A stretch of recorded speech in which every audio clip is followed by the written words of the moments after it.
Hello guys, welcome to my channel time to study.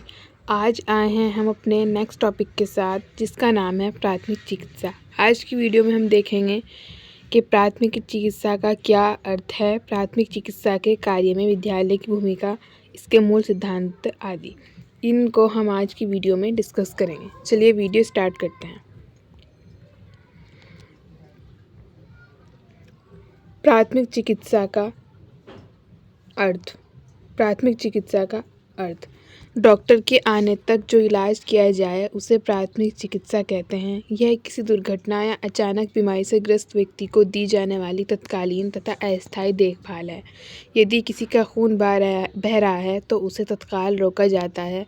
यदि कोई हड्डी टूट गई हो तो उसे अंग को बांधकर रोगी को आराम पहुंचाया जाता है। एक आसान सी भाषा में हम कह सकते हैं कि चिकित्सक के आने तक रोगी को दी जाने वाली सुविधा प्राथमिक चिकित्सा कहलाती है।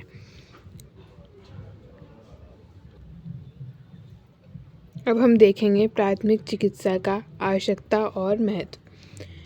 प्राथमिक चिकित्सा बाहरी और जीवन दोनों के लिए महत्वपूर्ण है। छोटी छोटी दुर्घटनाओं में प्राथमिक चिकित्सा बहुत कारगर सिद्ध हो सकती है।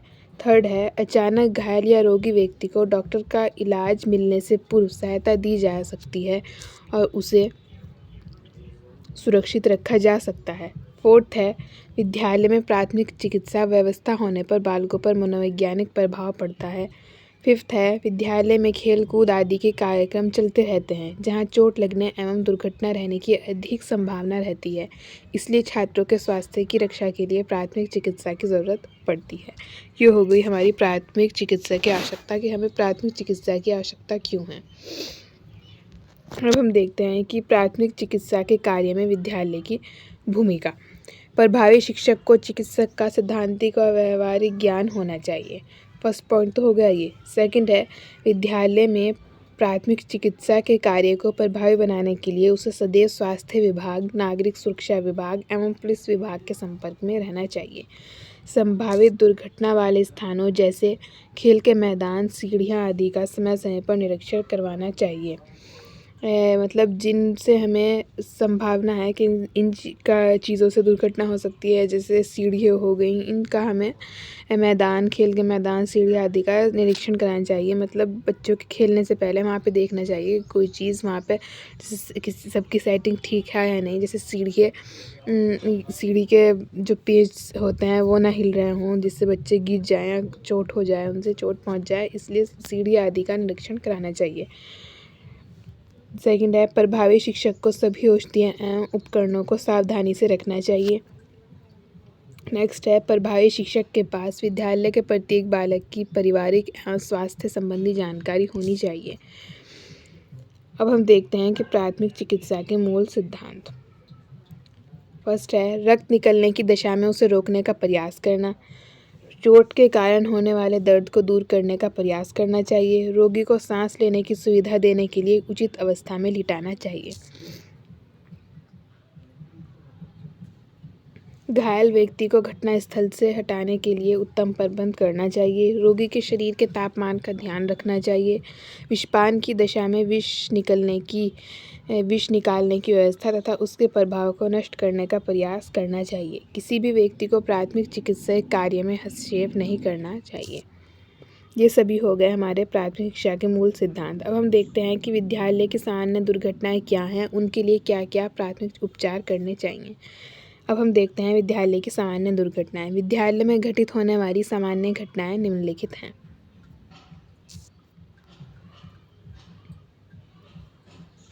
फर्स्ट है आघात। सेकंड है सांस रुक जाना, जलना या झुलसना, रक्तस्राव एवं घाव, हड्डी का टूटना, मोच तथा अस्थि विस्थापन, अचेतना, बेहोशी, विषपान, विषैले जंतुओं द्वारा काटना, आँख, नाक तथा गले में विजातीय पदार्थों का अटक जाना। ये हो गया हमारे विद्यालय में होने वाली दुर्घटनाएं। अब हम देखते हैं प्राथमिक उपचार की सामग्री। इसमें होनी चाहिए ड्रेसिंग। इसमें है ड्रेसिंग में आएगा सूखी पट्टी और गीली पट्टी। ये हो गई हमारी प्राथमिक उपचार की सामग्री। जैसे फर्स्ट एड बॉक्स जो होता है उसमें हमें क्या क्या रखना चाहिए, तो हमें ड्रेसिंग के लिए सूखी पट्टी और गीली पट्टी रखनी चाहिए। प्राथमिक उपचार पेटी या स्ट्रेचर। और मतलब उस फर्स्ट एड बॉक्स में क्या होना चाहिए, उसमें तिकोनी पट्टी होनी चाहिए, विभिन्न नापों की पट्टी, एक पैकेट सर्जिकल रुई, सेफ्टी पिन, आधा दर्जन सेफ्टी पिन, बर्नॉल जो जलने पे लगाया जाता है ना, जलना अगर किसी का जल जाता है, किसी के हाथ या पैर जल जाता है तो उस पर जो दवाई लगाई जाती है उसे बर्नॉल कहते हैं, तो बर्नॉल होनी चाहिए। डेटॉल, छोटी कैंची या चिमटी, iodine, potassium permanganate, aspirin tablet. ये हो गए हमारे फर्स्ट एड बॉक्स की सामग्री।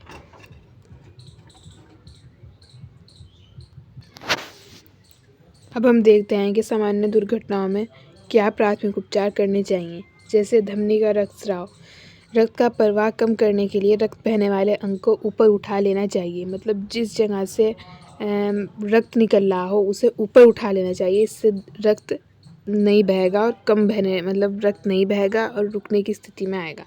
इसलिए जहाँ से रक्त बह रहा हो उस अंग को ऊपर उठा लेना चाहिए। सेकंड है शिराओं का रक्तस्राव। शिराओं का रक्त नीलापन लिए हुए गहरे लाल रंग का होता है। शिराओं के रक्तस्राव को रोकने के लिए कीटनाशक दवाई में भिगोकर बहते हुए रक्त के स्थान पर बांध देना चाहिए। प्रवाह को कम करने के लिए घाव को नीचा कर देना चाहिए। देखिए, शिराओं का रक्तस्राव जहाँ से रक्त निकल रहा हो उस स्थान को घाव को नीचे कर देना चाहिए। मतलब उस अंग को जहाँ से रक्त बह रहा हो उसे नीचे कर देना चाहिए, ऊपर नहीं उठाना चाहिए, नीचे कर देना चाहिए, इससे रक्त रुक जाएगा। थर्ड है कोशिकीय रक्तस्राव। यह रक्त धीमा होता है और कसकर दबा देने पर रक्त रुक जाता है। सेकंड है नासिका रक्तस्राव। कभी कभी चोट से नाक से भी खून आने लगता है। इसको रोकने के लिए रोगी के सिर को पीछे की ओर झुका देना चाहिए। जब नाक से खून बह रहा हो तो उसे नीचे की ओर नहीं झुकाना चाहिए, सिर को नीचे की ओर नहीं झुकाना चाहिए बल्कि सिर को पीछे की ओर झुका देना चाहिए ताकि रक्त रुक जाए। नेक्स्ट है मोच। खेलने कूदने या हल्के गड्ढे पर पैर पड़ने से अस्थि के जोड़ों पर अचानक झटका लगने से मोच आ जाती है। इसके उपचार के लिए मोच के स्थान पर शीतल जल की पट्टी का प्रयोग करना चाहिए। नेक्स्ट है जलना और झुलसना। इन दोनों के उपचार के लिए निम्न बातों का ध्यान रखना चाहिए। आइए हम देखते हैं इसके कि किन बातों का हमें ध्यान रखना चाहिए। फर्स्ट है जले अंग पर कपड़ा चिपकने पर सावधानी से हटा देना चाहिए और नारियल का तेल लगा देना चाहिए। सेकंड है जलने से पड़े फफोलों को फोड़ना नहीं चाहिए, इससे जख्म बन जाता है, इसलिए फफोलों को फोड़ना नहीं चाहिए। थर्ड है जले घाव को ठंडे पानी में रखना चाहिए। सेकंड है विषैले जंतुओं का काटना। ये हम देखना है कि प्राथमिक उपचार हमें किन प्रकार के रोग होने पे किस तरह का प्राथमिक उपचार करना चाहिए। जैसे जलने पे क्या उपचार करना चाहिए, विषैले जंतुओं के काटने पर क्या उपचार करना चाहिए, ये सब हम पढ़ रहे हैं। तो अब हम देखते हैं कि विषैले जंतुओं का काटना। फर्स्ट है बिच्छू, ततैया आदि काटने पर डंक मारे स्थान को दबाकर डंक निकाल देना चाहिए। इसके पश्चात उस स्थान पर नौसादर रगड़ देना चाहिए। अमोनिया या चूने के घोल से अच्छी तरह साफ कर देना चाहिए। सेकंड है सर्प के काटने के स्थान पर ब्लेड से क्रॉस का निशान लगाकर लाल दवा भर देनी चाहिए। रोगी को सोने नहीं देना चाहिए। और हम देखते हैं कि और क्या क्या दुर्घटनाएं होती हैं।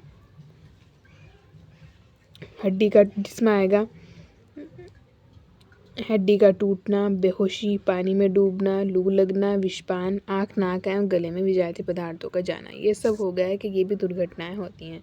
तो आज की वीडियो में हमने देखा कि प्राथमिक चिकित्सा क्या होती है, इसके उपचार क्या करने चाहिए, इसके मूल सिद्धांत क्या हैं। अगर आज की आपको वीडियो अच्छी लगे तो इसे लाइक कीजिएगा, अपनी फैमिली एंड फ्रेंड्स के साथ शेयर कीजिएगा। अगर ये वीडियो आपको थोड़ी सी भी हेल्पफुल लगी हो तो चैनल को सब्सक्राइब कीजिएगा एंड बेल आइकन ज़रूर दबाइएगा, जिससे आपको आने वाली हर वीडियो टाइम टू टाइम मिलती रहे। चलिए मिलते हैं किसी नेक्स्ट वीडियो में नए टॉपिक के साथ। तब तक के लिए गुड बाय।